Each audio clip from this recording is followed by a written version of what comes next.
Hello, we're here today with Midhun. Midhun is, how old are you? I am 12 years old. You are not 12. I'm 13 years old. Just had a birthday, he's 13. What book are we reading? We are reading the book of People of Sparks. And it's the second book in a series. The first book was called The City of Ember. City of Ember. And in this book, in the City of Ember, all the people lived where? In underground. And so at the end of that book, they came out from underground. And Lina and Dune, who is the part of the story who tried to find the way to get up to the real earth, and they found a way and they get out from there, and they came to a new village. They came to a new village called Sparks. And how many of them made it out of the City of Ember? 400. 400. And how many people live in Sparks? 300. Yeah, about 300. So they have more people than they can take care of, so they have a major problem now. Yes. Okay, and at this point in the story, Lina, who's one of the kids that helped to save them, where is she right now? She's traveling with Casper and Maddie, and who is the roamer? And what does a roamer do in this book? Roamer does try to find all things. Right, because the earth has been destroyed, so the roamers go around and try to find things from destroyed cities and towns. So she has snuck on to this wagon. They call it a truck, but it's an old truck that gets pulled by oxen. And so Lina has been discovered, and now she's traveling with Casper and Maddie. And then Dune, who's the other hero of the other book, the other kid, is back in Sparks, where there is war and trouble brewing between the people of Ember and the people of Sparks. So we're now at a chapter called The Second Town Meeting. The 3 town leaders called a meeting after these unpleasant incidents, the tomato throwing and the graffiti on the plaza and on the hotel wall. Graffiti is when you write on a building and you're not supposed to. Yeah. What did that graffiti say that they found on the hotel wall?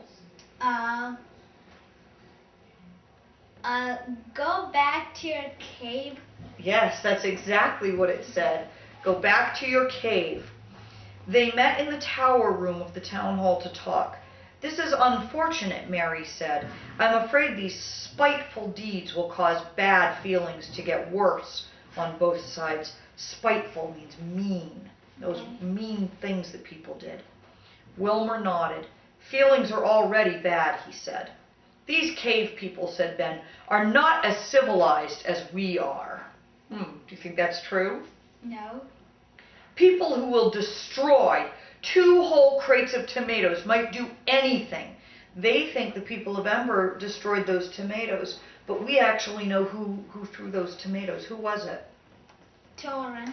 And Torin is a little boy who is from Sparks, right? Yes. What kind of a little boy is he? He's a little naughty boy. Yes, he is. He's a very naughty boy, and he destroyed those tomatoes, but nobody knows. And he lied. And he lied about it, and he said that it was Dune who did it, so now Dune is in trouble for it. Okay, let's see. We don't know for sure that one of them did it, Mary said. Come now, Mary, said Ben. I think it's safe to assume. And what about the people who wrote, go back to your cave on the hotel walls, said Mary. The problem is, said Ben, we don't know who did that. But I must say that I think they were expressing an understandable frustration. These cave people have adversely, that means negative, bad, impacted our way of life. The food we give them comes out of the mouths of our own people. We do have a bit of a surplus in the storehouse. Surplus means extra, so Mary says we have some extra. They've been saying there's no extra. There is a little extra in the storehouse. But why should we use it for them? It's our protection against hard times. Ben smoothed his beard and went on. I have a rule to suggest, he said. I think it would be best if the cave people didn't eat in the homes of families anymore. I think it's too hard on our families to have strangers eating with them every day. It would be better if the families simply hand them their food parcels when they arrive. They can eat somewhere else. Where? Asked Mary. Ben waved a hand in the direction of the river. On the riverbank, he said, or at the edge of a field, or on the road. I really don't care where they eat, he said, as long as they don't intrude on our households. Quite a few people have complained of the inconvenience, said Wilmer. The Parton family seems the most unhappy. That's because they have that evil boy, said Ben, the one who threw the tomatoes. Who do they think that is? Torrance.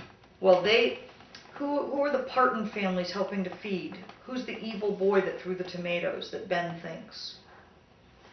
Torrance. It is Torrin, but that's not who they think it is. Dune. They think it's Dune. Yeah. So they think it was Dune who threw the tomatoes. We know that it was Torrin who threw them. We don't know that he's the one who threw them, said Mary. We are as sure as we need to be, said Ben. So they voted. Should they make that rule? Mary voted no. Ben voted yes. Wilmer hesitated for several seconds, his eyes darting between Mary and Ben. Finally, he voted yes. I suppose this will make things better, said Wilmer. I'm sure it will, said Ben. We need to make it clear that this town belongs to us. This is our place, and these people are only here because of our generosity. I think we have made it clear, said Mary. We went to all that trouble to make a flag and put it up on the town hall. No doubt that will help, said Ben. Still, we must constantly reinforce the message. If they don't behave themselves, they can't expect to stay here even as long as 6 months. They've just begun to get used to things, said Mary. They're not ready to leave. That, said Ben, is not our problem. He's so mean. He is mean. He's really mean. Where are they going to go? Who's the nice person in here? Mary. Mary is very nice. She's very reasonable and she understands. So chapter 18 is called Casper's Quest, and Casper is the roamer that Lina's with. Yeah. Casper is also Torrin's brother, big brother. What kind of person is Casper? Roamer. He's a roamer. What's his personality like? What is his character like? How would you describe him? He's like sort of like a mean person. Yeah. But he's also like a nice person. He's sort of strange. He's a strange person.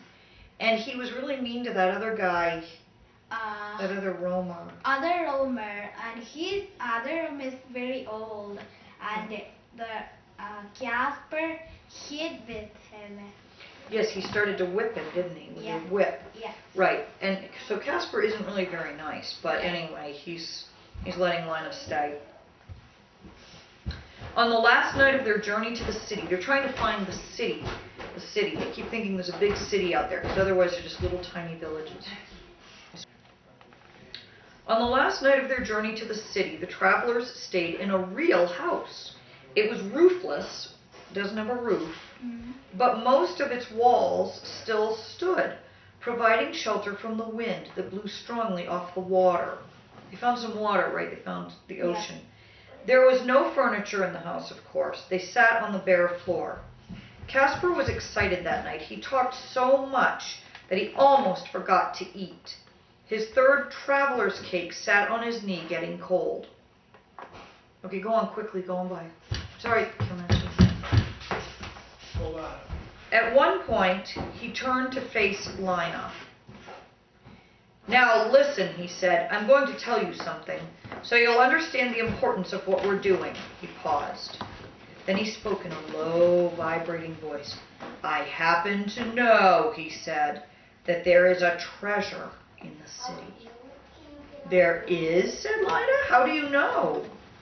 Old rhymes and songs speak of it, said Casper. The trouble is, said Maddie, those old rhymes and songs don't make sense anymore, if they ever did. They make sense to me, Casper said, but that's because I've studied them carefully, and I have found out a deeper meaning. What do the old rhymes say? Lina asked. Various things, said Casper, depending on what version you hear. But there's They're always about a treasure in an ancient city. He looked into the air and sang tunelessly. There's buried treasure in the ancient city. Remember, remember from times of old. One of them starts like that. Why hasn't anyone searched for the treasure before? Asked Lina. I'm sure many people have, Casper said, but no one has found it. How do you know? Lina asked. Because obviously if someone had, we would have heard about it. Lina thought about this. She saw some holes in Casper's logic. What is logic? Like, she sees things wrong with his thinking. He's not thinking very well. Someone could have found the treasure, taken it away, and never said a word. Another problem, said Maddie, is that these rumors never say what city the treasure is in. It could be some city 1,000 miles away. Casper gave an exasperated sigh like this, and set down his cup of water. He raised 2 fingers and pointed them at Maddie. Listen, he said. Be logical. It's here that the rumors are passed around. I've never heard them in the far north where I was last year. I've never heard them in the far east either. This talk of treasure in a city, I hear it here and within 100 or so miles of here. Still, Maddie said, there are at least 3 ancient cities within 100 miles of here. But only one great ancient city, said Casper. That's the one we're going to. A city is big, Lina said, remembering the myriad, the lots of streets and buildings of Ember. How will you know where in the city to look for the treasure? A crafty look came over Casper's face. He smiled with his lips pressed together and his eyes narrowed. That's where my careful study comes in, he said. Many, many hours of study. I've written down every version of the rhyme I've heard, which is a great many, 47 to be exact. I've compared them, word for word, letter for letter. Then Casper paused. He looked at them in a way Lina recognized. It was the same way Torin looked when he was about to make a big impression. Then I applied my skill with numbers. Numbers? Said Lina. That's right. What you do is you count the letters in the words. You count in all different ways until you start to see a pattern. The pattern is the key to the code, and the code tells you the secret of the message. He sat back, looking highly pleased with himself. And the secret of the message? Lina said, confused. Is the location of the treasure, of course. Casper slapped a hand on his big thigh. It's obvious once you've figured it out. Street numbers, building numbers, it's all there. Well then, said Maddie, what is the location of the treasure? Casper jerked his head back. You think I'd tell you? He said. I thought... Oh, that's Maddie talking, right? Maddie is... I thought I was your partner in this, said Maddie. You'll know when it's time, said Casper. Until then, the information stays strictly with me. Lina glanced at Maddie in time to see her rolling her eyes towards the sky. That night, Lina couldn't sleep. Animal sounds kept her awake, scrambling and shuffling, snuffling just beyond the walls, and a strange hooting in the distance. What do you think that is? Hooting. What hoots? What animal hoots? What is that? Hooting is like this. Whoo, whoo. What animal makes that sound? I don't know. It's an owl. You know what an owl is? It's a big bird. You know what an owl is? Yeah. What is an owl? And it's owls. I don't know how to explain it. It's a bird. Yeah, it's a bird, and Do they come out during the day or the night? they comes out nighttime. Right. And they're like and they could see at nighttime. Yes, right.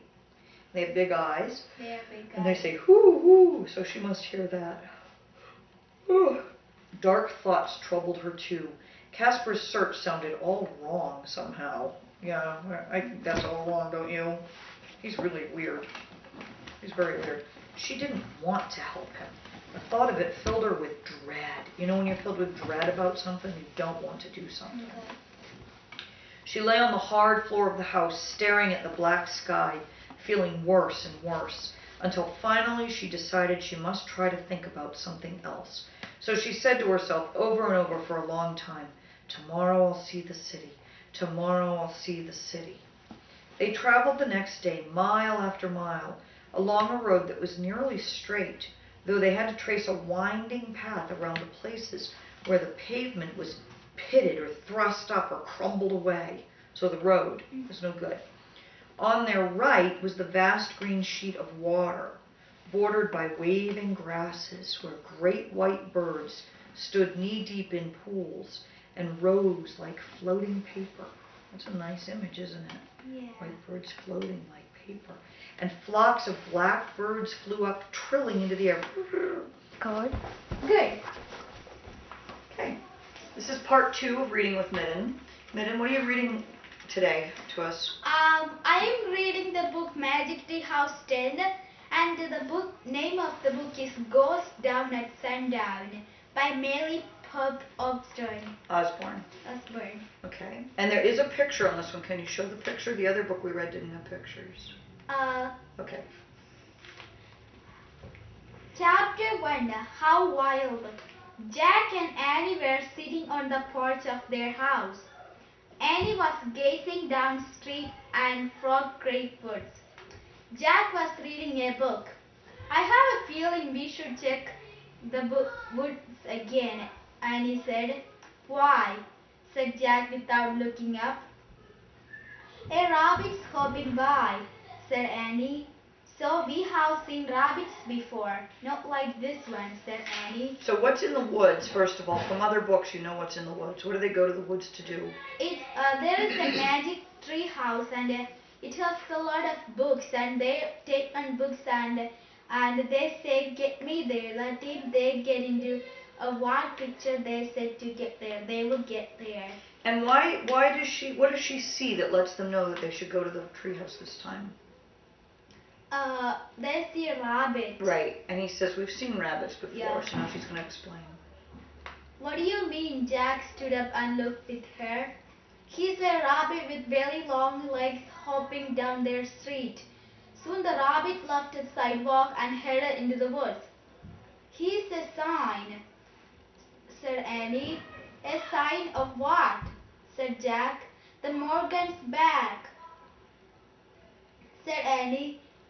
She jumped. "I told you, see," said Annie, panting. She pointed up the tree. Morgan's late fly was waiting. Morgan Le Fay. Have you met her yet in any of the other books? Yes. Who is she? She's the She's a wizard or something, isn't she? Yeah, she's a wizard and she also owned the library, I think. Yes, I think you're right. She owns the library, and she's kind of in charge of the treehouse and the things that happen, right? Yeah. Okay. So Morgan Le Fay. Morgan Le Fay was waiting for the magic tree house high in the branches. Jack and Annie waved back to her. As always, Jack was very happy to see The Enchantress. Enchantress librarian again. Wait, hold on. What is Enchantress? If you're enchanted, it's magical. So magic is what that means. Magical. Enchantress librarian again. "Come on up," she called. Annie and Jack started up the ladder. They climbed up to the tree house. How wild, he wondered. Morgan reached into the folds of her robe again and pulled out a scroll. She handed to Annie. "Read this when the treehouse lands," she said. "It is the riddle?" asked Jack. "Yes," said Morgan. "Then you'll only have two more to solve. Are you ready to go?" Jack and Annie nodded. Annie pointed to the picture on the cover of the Wild West book. "I wish we could go there," she said. "The wind started to blow." "Goodbye," said Morgan. "Good luck." The treehouse started to spin. Jack squeezed his eyes shut. The treehouse spun and faster and faster. Then everything was still, absolutely still. Jack opened his eyes. Morgan Le Fay was gone. A fly buzzed around his head. Okay, we'll stop there for a minute. So where are they going? They're going to the Wild West. Wild West, so that's back Yeah. probably 150 years ago or something like that. Yeah. Out in the western United States. Yeah. It was a wild place to be. There were cowboys, and there were a lot of different sort of desert areas and wild animals and things like that. And so she hands them a scroll that has the riddle on it. Do you know what a scroll is? There's no picture of it, I don't think, unless there's a picture in the next chapter of it. No. They're going to end up in what's called a ghost town. Yeah. And a ghost town looks kind of like this. The town is sort of all beat up and boarded up, and there's nobody there anymore. Like it's a town that used to exist but doesn't anymore. And a scroll is one of these things, like you have the rolls of paper, Yeah. and you go like this, and you unroll it. Oh. You know what I mean? I've seen that before. Yeah, so that's what a scroll is. She hands them that and she says, read it after you. Read one more chapter? Yes. Okay, go ahead. Chapter 2. Rattlesnake Flats. The air was hot and dry. Jack and Annie picked outside. The treehouse had landed in a lone tree or prairie. The sun was low in the sky. Right in front of them was the town from the cover of the book. In real life, it looked empty and spooky. You know what spooky means? No. Spooky, creepy, scary. To one side of the town was a patch of ground with several tombstones. Tombstones are I know. gravestones. Yeah. You know? Yes, I know. Oh, like cemetery. Yeah. Stones. In Wyndham, I seen it before. Yes, okay. That's creepy, Annie said. Yeah, said Jack. He took a deep breath. What's your riddle say? Annie held up the ancient scroll. She unrolled it. Then she and Jack read it together. Okay, show me in this picture where the tombstones are. There's. Right, and where's their treehouse? The only tree in the place. It's very flat land, and they're in this sort of creepy looking place. Very good. Out of the blue, my lonely voice calls out to you. Who I am I. Who am I? Who am I? Am I? Am I? Jack pushed his glasses into place and read the riddle again to himself. There must be a mistake, he said. I am I. Is written twice. Am I? See, it says, who am I? Am I? He says that must be a mistake. Written twice. Well, I don't hear any voices now, Annie said as she looked out the window. There were no human sounds at all, only the buzzing of the flies and whistling of the dry wind. Let's look at that book, Jack said.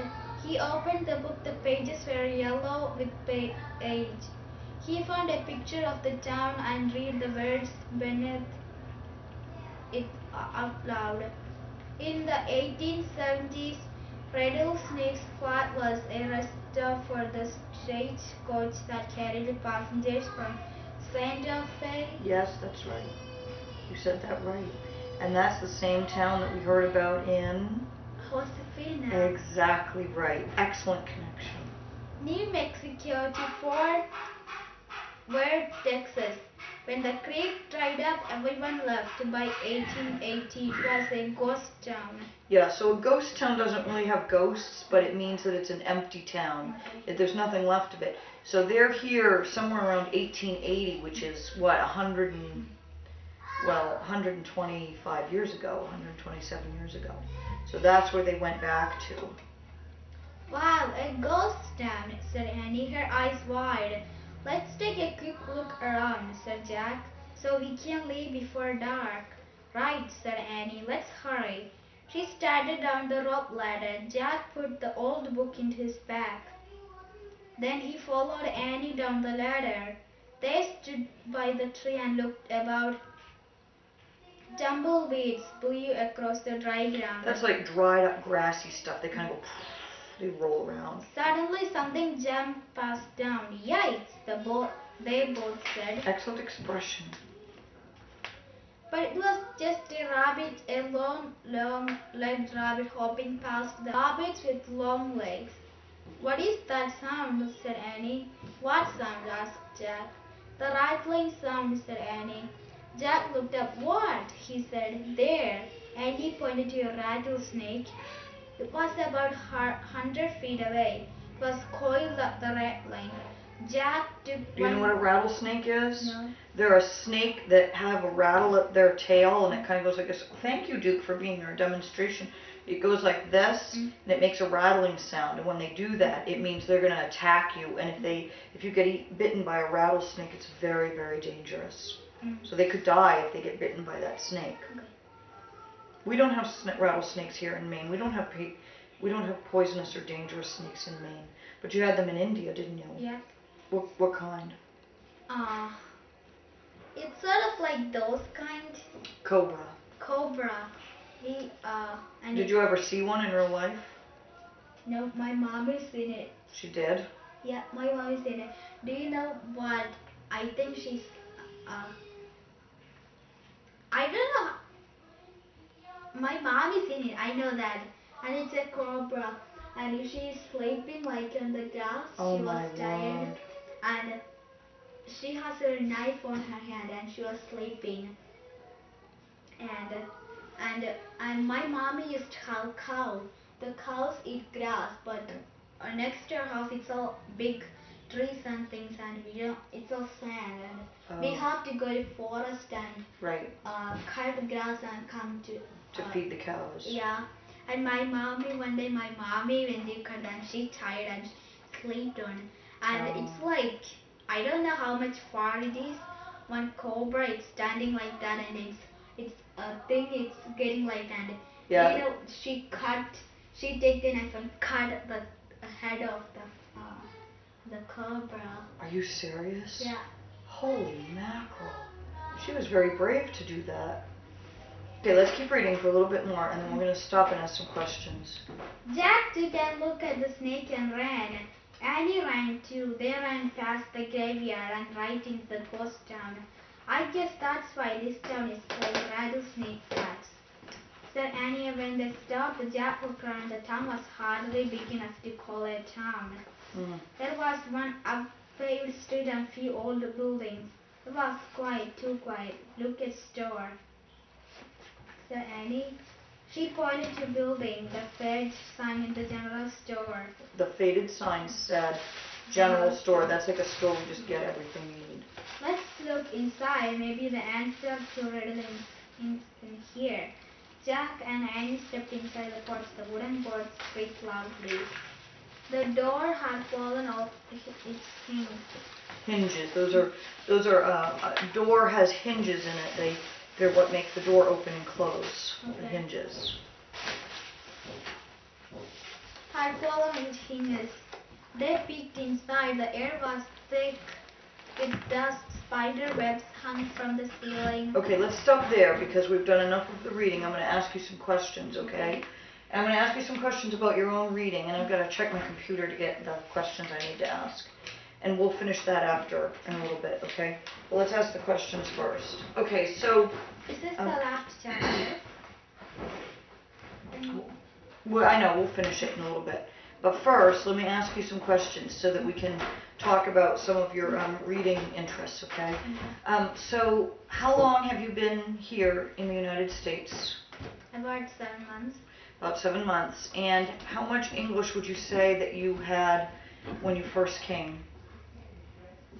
I don't know. Would you say it was a little bit of English? Little bit. A little bit? Yeah. How would you say your reading was when you first came? Oh, I can't just even read it. And we have a book, and I can't even read words like they, there. So we had a little easy book and you were having trouble with it. Yeah.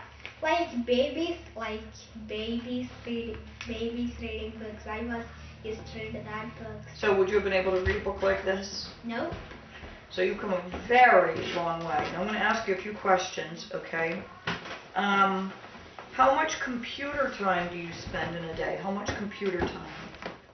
20 minutes. About 20 minutes, that's about Yeah. right. Sometimes a little bit more. Sometimes 10 more minutes, 30. Yeah. Okay. And what kinds of things do you do on the computer? Sometimes I go to webkins.com and I play quizzes. And quizzes is like math and science, social studies. They're like language questions. Yep. And we have to answer them and we get 5 kins cash. And then you spend the kins cash on? The baby. And on your house for your animal. Yeah. Okay. And what do you don't do any emailing yet because well actually who do you email sometimes? I email to my orphanage director Elizabeth. Right. And how much time do you think you spend doing just reading for fun? Like the kind of reading where you just want to read. How much time in a day do you spend doing that? Like It depends, but what do you think? I read with you. Yes, right, that counts. Yeah, How much? 20 minutes? Half hour? Maybe half hour. About a half hour. Sometimes I read 1 hour. That's right, sometimes you do, and especially if you get into a good book on your own. All right, let's see. What kind of books or reading material do you like the best? What kind of books do you like to read? I like sort of like scary. Start from good and middle of it has to be scary. Yes. And the book ends it has to be happy. I like those kind of books. Right, that's a good description. So like adventure stories. Yeah. And these are good. You like these? The Yeah. Magic Treehouse books? Okay. Do you like reading informational books, like that book about King Tut? Does that interest you to read about? Yeah, I like reading science books too. Yeah. Okay. And also, you also like reading about, what were some of the books you got this summer out of the library? Flowers. Yes, gardening and flower books. How much time in school do you think you spend reading and writing? I got a program after lunch. It's called Read 180, and we get to do computer time for 20 or 15 minutes, and we have it's called a spelling glossary and reading glossary and word glossary, and we have to do every one of them every day. So you do that every day. How long do you spend doing Read 180 with that work? It's An like, hour? No hour, because everybody has to get their computer time. Okay, We so spend like half hour? 20, 30 minutes like that. Okay. So that's a good program. And are you learning a lot in that program? Yeah. Yes, you're doing very well, aren't you? Okay, what do you like about reading? Why do you like reading? What do you like about it? Because I like to know more about things in the world. Yes? And what else? What about when we read The People of Sparks? What do you like about that? Because we started the book and it gets exciting, and we are in the middle of the book. We want to still read it when we have something favorite to do. Yes, we love that, didn't we? Because we couldn't stop reading that. And what do you not like about reading? Are there things you don't like about reading? I don't like things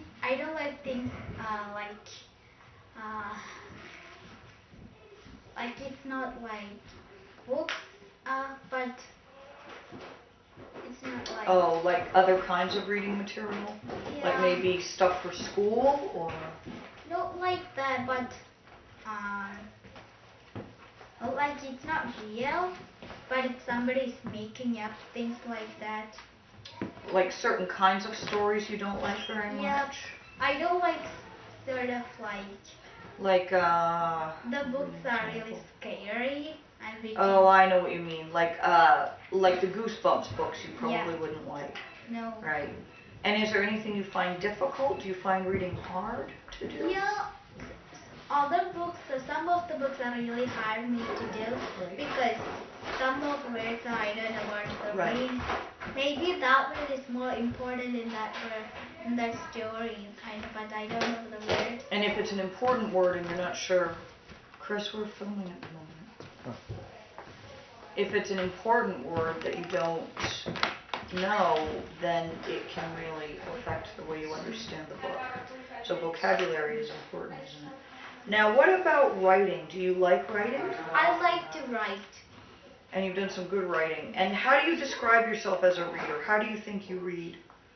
Are you fast? Are you slow? Are you medium? I'm medium at reading. And do you think that you are a kind of reader that understands well? Do you think that you read the words on the page well? Yes. Yes, you do a very nice job with that. Okay.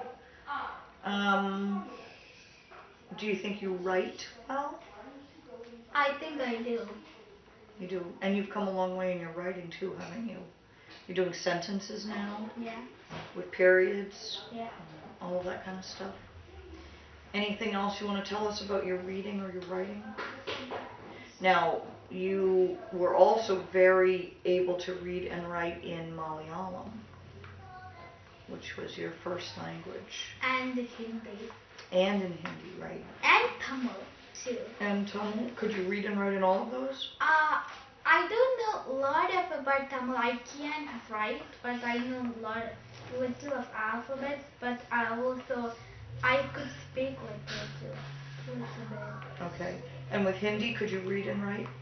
I could read and write in Hindi, but sort of hard too. Yep. And then Malayalam, do you